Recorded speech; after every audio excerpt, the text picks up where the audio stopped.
जब तीनों शरीर जड़ हो जाते तब स्थिति कैसी हो जाती?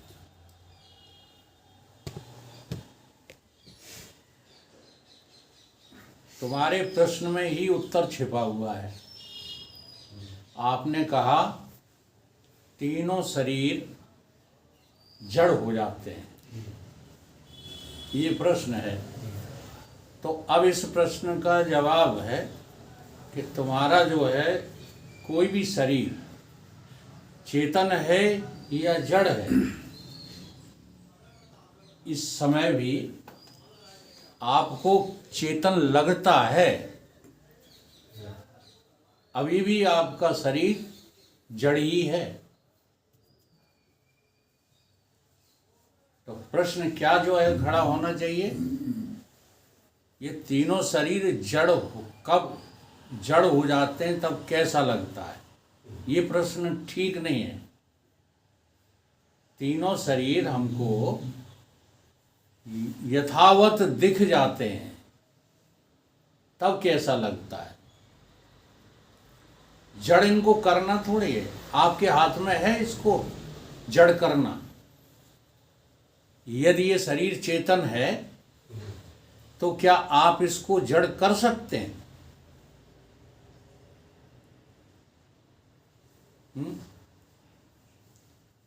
ये पहले भी जड़ था, अभी भी जड़ है और आगे भी जड़ ही रहेगा। लेकिन भ्रांति कहाँ है कि हमको शरीर ही चेतन लगता है और चेतन तो न जड़ लगता है न चेतन लगता है, वो तो अज्ञात है। चेतन खो गया है, परमात्मा खो गया है। हाँ,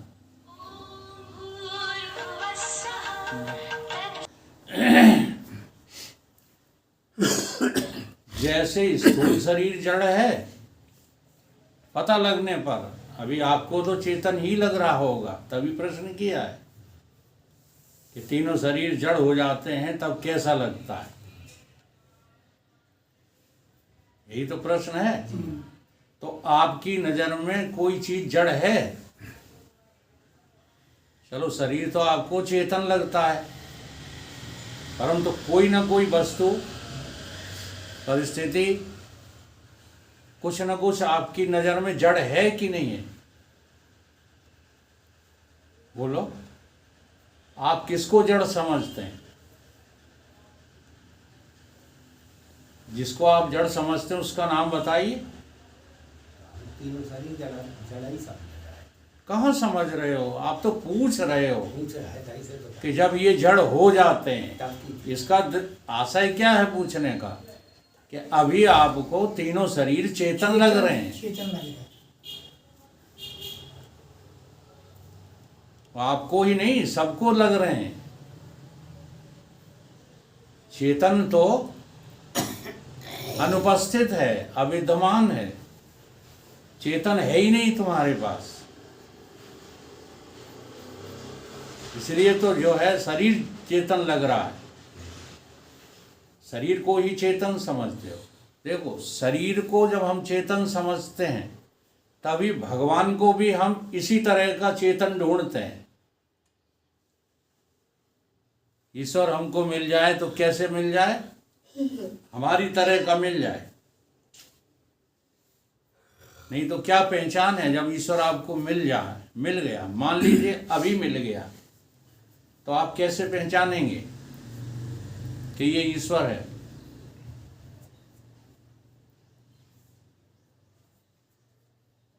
इसी तरह से एक बार एक चुकरिया वाले बाबा करके इस क्षेत्र में जाने जाते थे। अब बहुत दिनों से मैंने उनको देखा नहीं, कहीं चले गए हैं। वो तो शरीर छोड़ गए। शांत रहिए, मैं ये जानता हूँ, मैं जो प्रश्न पूछ रहा हूँ पहले उसको ध्यान पूर्वक। जिस चुकरिया वाले की आप लोग बात कर रहे हैं वो तो शरीर छोड़ गए ऋषिकेश में। उनके एक शिष्य थे गौरे जी, उनकी बात कर रहा हूँ। अब वो अब नजर नहीं आते हैं, भिंड में कहीं दिखते नहीं, यहाँ पे घरे पड़े रहे तो अस्वस्थ रहते हैं, अस्वस्थ रहते हैं। यहीं ताल पे ही तो रहते हैं। तो एक बार वो जो है ये कह रहे थे, ट्रेन में बैठे थे, हम भी वहाँ बैठे थे, वो कह रहे थे ईश्वर को कोई नहीं पा सकता, ईश्वर को किसी ने नहीं देखा है। तो फिर मुझे बोलना पड़ा। मैंने कहा कि महाराज जी, ये आपका जो स्वांग बनाना है ये व्यर्थ है, आपको इतना तक पता नहीं है। आप कहते हो कि ईश्वर को कोई देख नहीं सकता, जबकि ईश्वर के अलावा आप कुछ देख ही नहीं सकते। जो दिख रहा है वो क्या है? चाबी ले रहे ले लो ना दौड़ करके। अंकल जी, ये चाबी दे दी ना, ये बड़ी वाली ले। ईश्वर के अलावा और आप कुछ देख ही नहीं सकते। जो देख रहे हो वो क्या है? जो देख रहे हो वो क्या है? ईश्वर। जो दिख रहा है वो क्या है? ईश्वर। देखने की क्रिया क्या है? ईश्वर। अगर इनमें से किसी को भी आप ईश्वर नहीं कहोगे तो ईश्वर एक देशी हो जाएगा। फिर ईश्वर को आप व्यापक नहीं कह सकते, कह पाओगे? इसी प्रकार की जो है कथा रामचरितमानस में आई। जब पृथ्वी जो है कष्टों से पीड़ित हो गई, देवी देवता त्रसित हो गए असुरों के द्वारा, तो सभी इकट्ठे होकर के कहने लगे कि अब तो विष्णु भगवान हरि से, परमात्मा से प्रार्थना की जाए कि वो अवतार लेकर के हम लोगों को इस कष्ट से जो है मुक्त कराए। तब सारी देवी देवताओं में चर्चा हुई कि हरि रहते कहाँ हैं, कहाँ ढूंढोगे उनको? ये चर्चा हुई। तो कोई कहे कि क्षीर सागर चलिए, कोई कहे कि वहाँ चलिए, वैकुंठ चलिए, कोई कहीं की बात करे, कोई कहीं की बात करे। जगत गुरु वहाँ प्रकट हुए, जिनका नाम क्या है? भगवान शंकर। देखो, जिसको सब कुछ पता होता है वही जगत गुरु होता है, वही भगवान शंकर होते हैं। अलग से कहीं शंकर भगवान का विग्रह रूप तलाशते घूमोगे तो कभी आपको कहीं मिलेगा नहीं। विग्रह रूप का कुछ ना कुछ अर्थ होता है। जैसे हमारे शास्त्रों में भगवान शंकर को जटाधारी, सर्प की माला डाले हुए, मृग छाला पहने हुए, हाथ में डमरू, त्रिशूल, ये उनका क्या है? विग्रह रूप है। ये विग्रह रूप स्वरूप के संकेत हैं। ये बात मेरी समझ में आती है आप लोगों को? नहीं आती?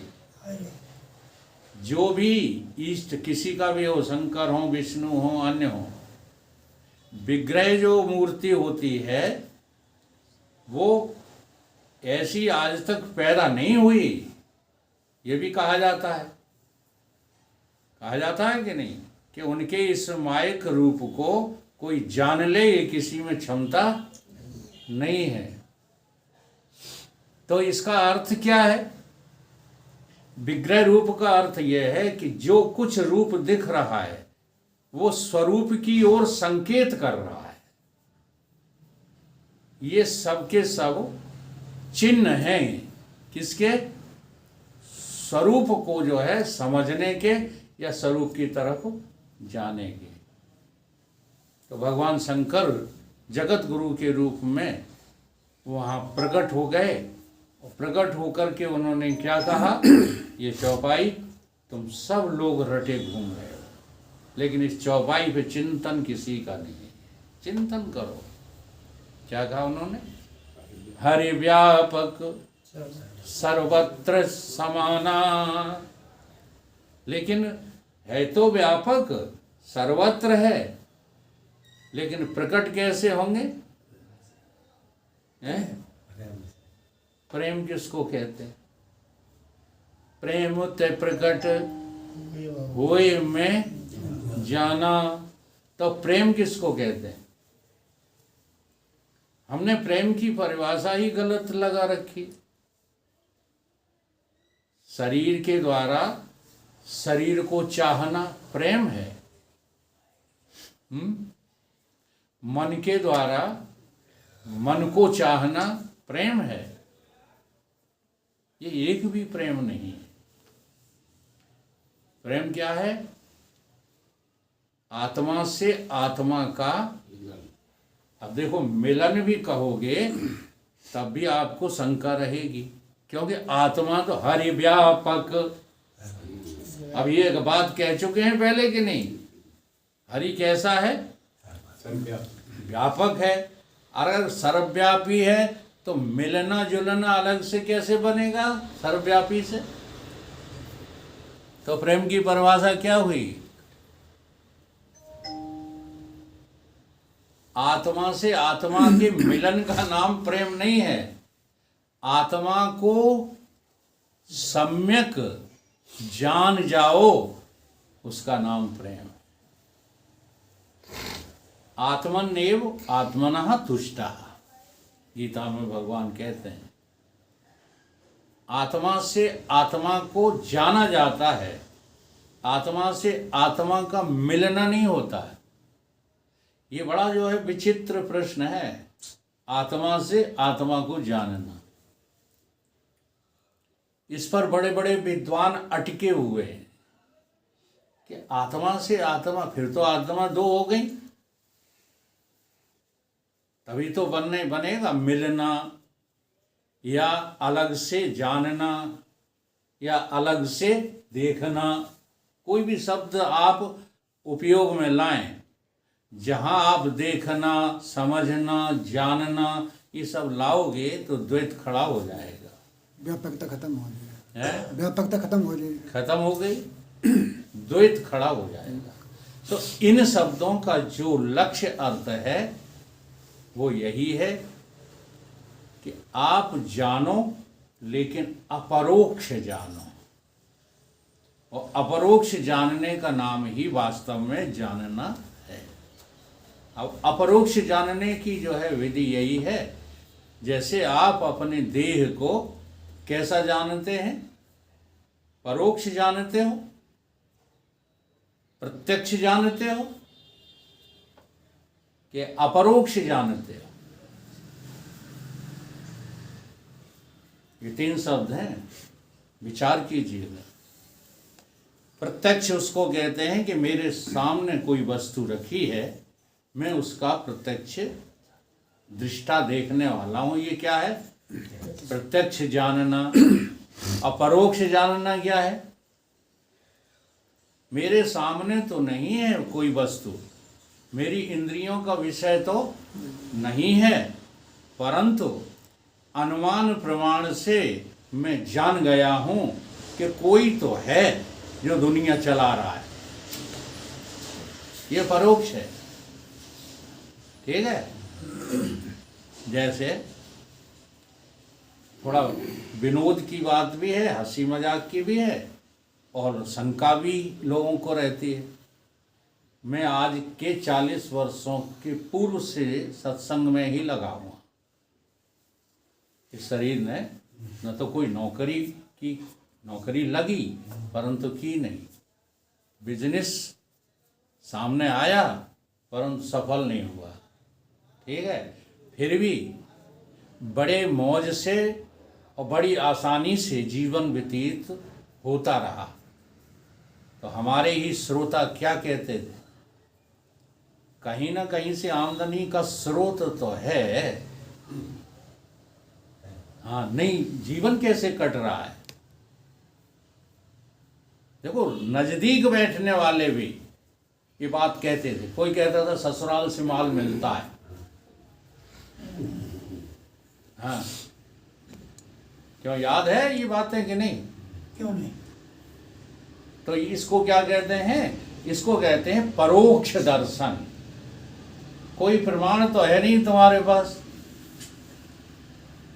तुम कहते भर रहते हो कि कहीं ना कहीं से उनको आमदनी का स्रोत तो है, नहीं तो रोटी कहाँ से चल रही है, नहीं जीवन कैसे चल रहा है। इसका नाम क्या है? परोक्ष। ऐसा ही परोक्ष तुमको ईश्वर है। सब कहते हैं कोई ना कोई सत्ता तो है जो जगत को चला रही है, तो इसको कहते हैं परोक्ष। तो परोक्ष भी नहीं है, प्रत्यक्ष भी नहीं है। तुम्हारा शरीर तुमको कैसा दिखता है? प्रत्यक्ष के परोक्ष? जल्दी बताओ। प्रत्यक्ष दिख रहा है। फिर हमको जो है बातें कहना पड़ती हैं। तुम्हारे पिताजी के पिताजी के पिताजी को भी बुला लो और प्रत्यक्ष देख लो तो चुनौती दी है। आज तक शरीर किसी ने अपना देखा है? तुमने अपनी शकल कभी देखी है? फिर क्यों कह रहे हो कि प्रत्यक्ष दिखता? रोज देखा शीशा। है? शीशा देखता हूँ। अब देखिएगा, यही तो आज तक अकल नहीं सुधरी तुम्हारी। प्रत्यक्ष इसको कहते हैं, शीशा में देखने वाले को। शीशा में जो दिखता है वो प्रत्यक्ष नहीं है, वो तो आभास है। प्रत्यक्ष इसको कहते हैं, ये रखा है मोबाइल और मुझे दिख रहा है, शीशे में दिख रहा है कि प्रत्यक्ष दिख रहा है, इसको प्रत्यक्ष कहते हैं। तो मैं जो बात बोल रहा हूं उस पर थोड़ा चिंतन करो। अपना शरीर किसी ने प्रत्यक्ष नहीं देखा। लगाओ गुणा भाग। देखा है? केवल मेरी बात कहने से न मान लो, अनुभव करो। अपने शरीर को किसी ने प्रत्यक्ष नहीं देखा है, और परोक्ष देखने का तो सवाल ही नहीं है, क्योंकि दिख रहा है। परोक्ष तो वो होता है जो अनुमानित होता है, दिखता नहीं है, उसे परोक्ष कहते हैं। तो हमारा तुम्हारा शरीर अनुमान से है। हम लोग अनुमान लगाते हैं कि हम ठाकुर घर का शरीर है, हम ब्राह्मण घर का शरीर है, तोमर घर का है, चौहान घर का है, ये हम लोग अनुमान लगाते हैं। तो प्रत्यक्ष है नहीं, परोक्ष है नहीं, फिर एक ही रह गया, अपरोक्ष। तो जैसे तुम शरीर को अपरोक्ष देखते हो, ऐसे ही चेतन जिस क्षण आपको अपरोक्ष करके मैं करके दिख गया, बस समझ लो कि सब का सब जड़ हो गया। जो चेतन को जड़ करे, जड़े करे चेतन, अस समर्थ रघुनाथ को भजय जीव ते धन्य। तुम धन्य हो जाओगे अगर तीनों शरीरों को जड़ देख लो, तो तुम साक्षात परमात्मा हो जाओगे। जब तक तीनों शरीरों में से कोई शरीर भी आपको है लगता है, तब तक आपको आत्मबोध नहीं है, ये पक्का समझो। बोलिए।